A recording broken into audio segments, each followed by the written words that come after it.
Hey everybody, in this episode of Dirty Jobs, I'm going to show you how I deep clean the wood pellet stove.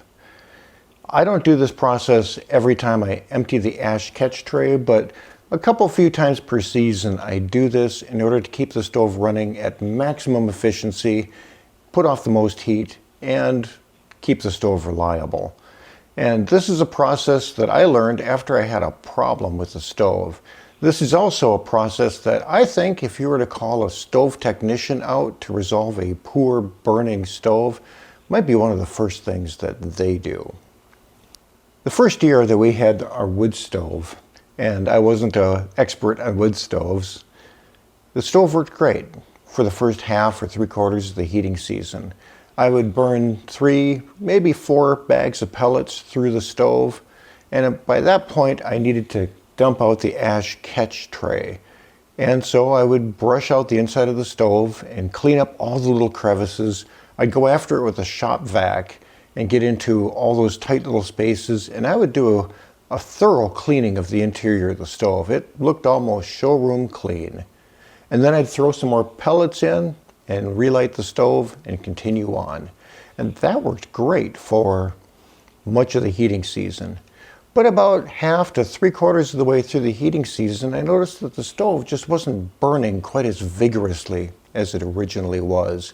It was a little bit tougher to light the fire, but it was still putting off heat, and I figured that as I'm moving through pellets, I just got into some brand of pellets that didn't work quite as well as the original ones, and so it is. Just a little difference in the pellets probably.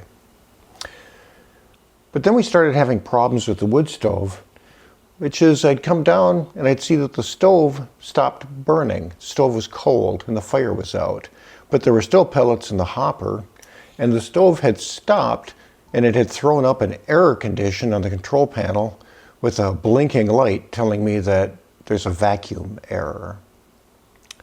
So that got me exploring what would be the cause of a vacuum error. Well, the stove has a vacuum sensor in it, or a pressure sensor, that determines whether or not there is adequate draft from the fire.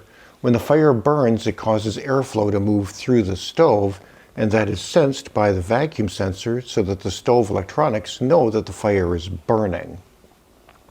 If the vacuum sensor doesn't sense a draft from the fire, it assumes the fire has gone out or isn't burning properly, and it shuts down the auger so it stops delivering fuel into the stove. Because if the fire goes out, you don't want the auger to continue moving pounds worth of pellets and filling up the interior of the stove. And you certainly don't want pounds worth of pellets burning, smoldering in the stove. That could be a real fire hazard. And so the vacuum sensor is an important safety feature of the stove. A vacuum sensor is a device that looks like this right here. It has a connection on it here for a hose that goes down into the firebox of the stove, and it's got a couple of electrical contacts that do a switch closure when it determines that there is adequate vacuum being sensed. And so I started questioning what would cause a vacuum sensor failure. Well, it could be an electronic problem with the stove or a bad connection internally. Possible, but unlikely. It could be a failed vacuum sensor itself, and that's certainly possible. These can fail. And so it's a good idea to have one of these on the shelf, so in case that happens to you during your heating season, you've got the parts to get your stove rapidly running again. One of the things you could do, theoretically, is you could jumper the contacts on this vacuum sensor and bypass the vacuum sensor and see if the stove works.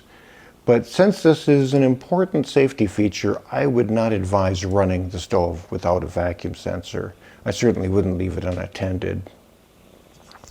The other thing that could cause this is off of the vacuum sensor, you'll find a hose that goes down toward the firebox, and that hose could get clogged up with soot or debris from the stove, and then the sensor wouldn't be able to sense through that clogged up hose, and that could cause a problem. So you could just clear out the hose.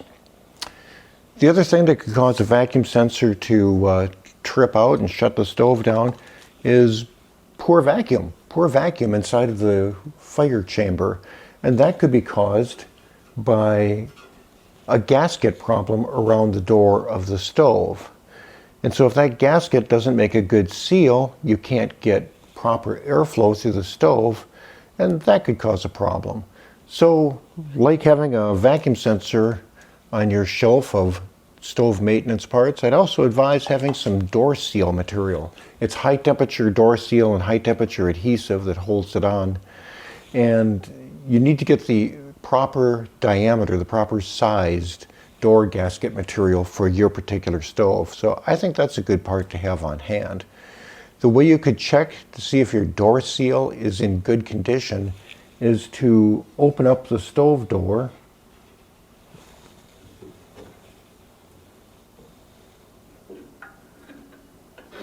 There we go. Open up the stove door and insert a piece of paper like a dollar bill along the edge. Close the door, seal it, lock it shut, and see if you can easily slip that paper out from the gasket. And do that around the perimeter of the door. And if you can easily slip the paper out, that means the gasket isn't making a good seal, and that could be your problem. Now, don't just look at the main door, also look at the other doors, like the door in front of the ash recovery box and so forth, because those have seals also. And so a bad seal could be the cause of a vacuum alarm issue. And then finally, the other cause of a vacuum alarm is that the stove just can't breathe very well. Now, I thought I was doing a pretty good job of cleaning out the inside of the stove, and it looked great. But there are some passages inside of here that are difficult to get to, difficult to access, and they can build up soot, which will prevent the stove from breathing properly. And so this method that I'm going to show you will clear all of those hidden passages out and evacuate all of the debris that could be keeping your stove from having proper airflow and preventing its proper, efficient operation. So let's get started on cleaning up the wood stove and getting all of the soot and debris and ash out of it. So to start with, I'm going to do just a general stove cleaning. I'm going to brush out the inside of it and cause all of the soot to fall down to the bottom into the ash catch tray. And so this is just my normal stove cleaning. I'll open up the door, and the first thing I'm going to do is just spray the glass window with some window cleaner and let that sit in place for a little bit while I clean the rest of the stove, so it loosens up any soot or debris that's built up on the door. For cleaning the window and the front door, I'm just going to use some standard spray cleaner. You could use Windex or whatever you like. If you have some spots that are particularly tenacious, scrubbing them with a little bit of fireplace ash works as a fairly decent abrasive to get that stuff off. There are, of course, also purpose-made fireplace, wood stove, glass door cleaners, and they work really well. But I'm just going to give this a spray and get it wet, and just keep that wet while I clean the interior of the stove. So that has a minute or two to do its magic and loosen things up. To clean the interior of the stove, I've got a couple of brushes. I've got this brush, which has a side handle on it, and that'll be good for cleaning up the top and the sides. And then I have this brush, which has the brushes and the handle right straight behind it, and I find this to be convenient and it works well. You could also use a large paintbrush, whatever works for you. So I'm just going to brush out the interior of the stove. So I just do a quick brush of all the debris out of the stove, and I consider that the fire doesn't care that it's super clean. I just don't want to have a bunch of soot sitting inside of the stove. Let's get much of that out. And just brush that off.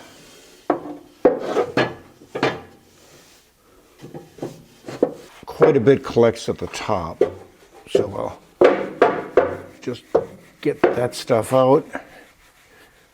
There's heat exchanger tubes at the top that can collect quite a bit of soot and ash, so I'm just going to sweep those guys out.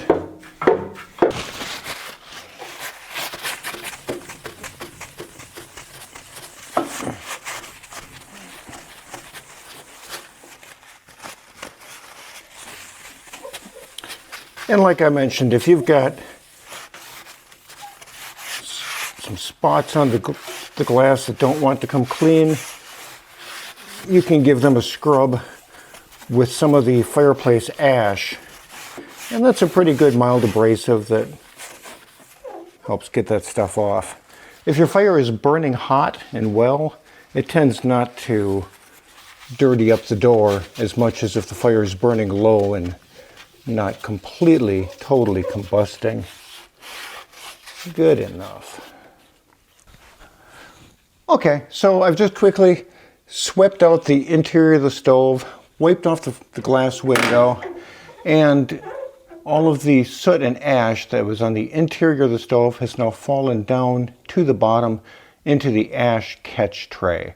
So I'm going to just remove that catch tray and discard the ash that was inside of the stove.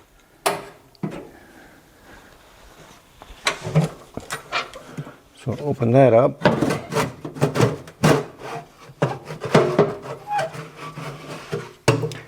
And I have a tray of fire ash to dispose of. So I'm going to go take care of this and get rid of it. Be right back. Now for the next process, I'm going to pull a strong vacuum through the stove. I'm going to move air through the stove just like it normally would if there's a fire burning, but much more vigorously. And that strong airflow is going to pick up any soot and ash that's stuck inside of the stove and any of the little crevices and pull them through the stove and evacuate them out. And to do that, I'm going to use a simple and inexpensive electric leaf blower like this one right here. You don't have to use a crazy expensive leaf blower. This is a real inexpensive unit. It's electric powered, but you can use any kind you like. But you do need to get a leaf blower that has a vacuum type attachment, because I'm going to apply the vacuum to the stove exhaust and pull stuff through the stove and out. Now, on this leaf blower, the vacuum intake tube is much larger than my stove exhaust pipe. So I have put a piece of foam inside of here that acts as a gasket, so I can make a decent-ish seal between the stove exhaust pipe and the vacuum from the leaf blower. This is a piece of foam that is floor mat material, kind of floor mats that you might find inside of a restaurant kitchen or a shop floor environment. It's just soft rubber foam that I've inserted into here to make a gasket that will adapt from the size of the exhaust pipe to the size of this intake tube. You could just wrap your exhaust pipe in some cloth or something, but if you do that, make sure that it doesn't have the opportunity to get sucked up into this pipe and jammed up in the impeller of your leaf blower. So I find this chunk of foam rubber to be a pretty good solution to it. This one's an electric leaf blower. You could use gas or battery powered. Battery powered might be convenient, but it just needs to be a leaf blower that has a vacuum feature. And this is an inexpensive leaf blower, nothing special about it. If you're interested in the one that I'm using, I'll put a link down below this video where you can grab one. This is a dirty job. Your leaf blower is going to get dirty moving all of this soot and ash. And so this particular leaf blower I have as part of my stove maintenance kit, and that's really just what I use it for. So let's go do the exciting fun part of this job. I'm just going to put this on the stove exhaust pipe, pull a vacuum through, and just let it run for about a minute until it stops exhausting dirty stuff out of the stove. And during this process, I'm going to keep all the stove doors closed so I can pull the greatest vacuum and evacuate the most amount of material. A concern might be that I'm pulling a pretty strong vacuum to do this cleaning operation, and could that strong vacuum damage the stove's vacuum sensor? Yes it could. That is a risk. Now, I have not had any problems doing this. I've done it many times and my vacuum sensor has been fine.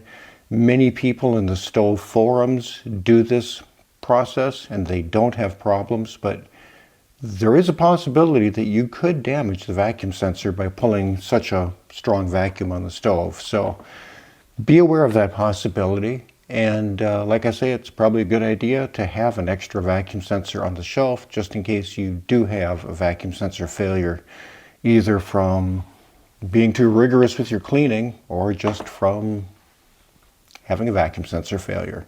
So I'm going to plug this guy in and we're going to go outside and pull the remaining soot out of the stove.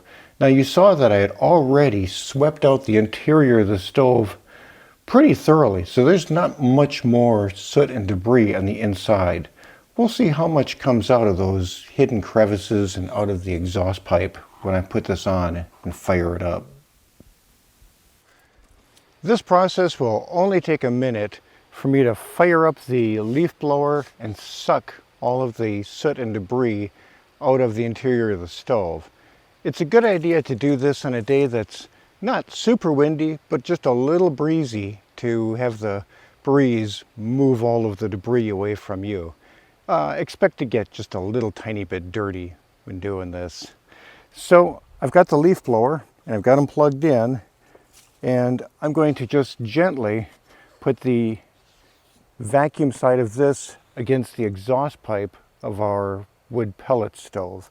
And I'm going to aim the exhaust away from me and hopefully downwind a little bit.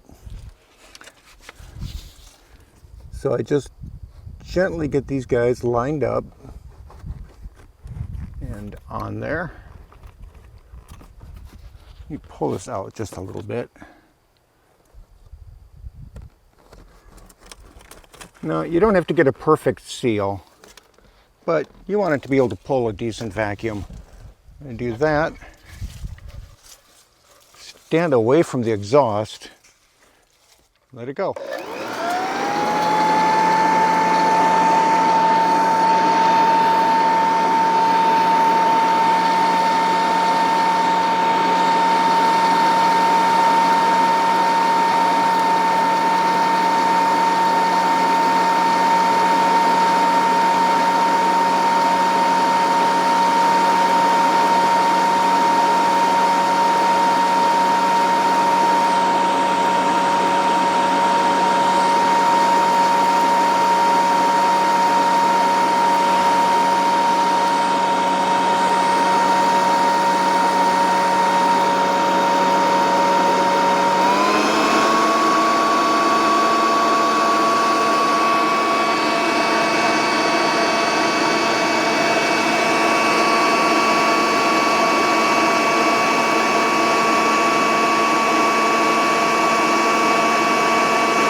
Okay.